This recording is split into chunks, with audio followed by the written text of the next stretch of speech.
ભરૂચના ચકચારી મનરેગા કૌભાંડની તપાસ અર્થે પોલીસની એક ટીમ ગીર સોમનાથ જિલ્લાના વેરાવળ ખાતે પહોંચી છે અને દસ્તાવેજી પુરાવા એકત્રિત કરવા સહિતની કામગીરી હાથ ધરી છે.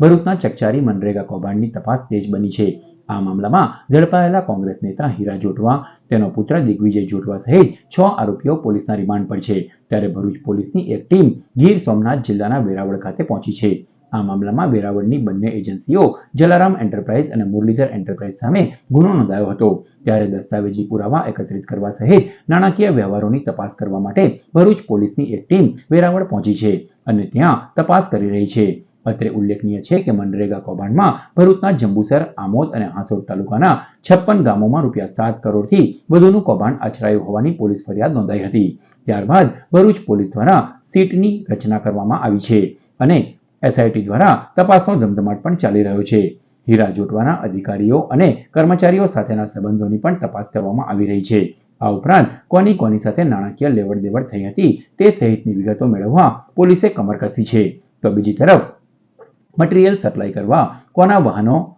આવતા હતા એ સહિતની પણ વિગતો પોલીસ દ્વારા મેળવવામાં આવી રહી છે.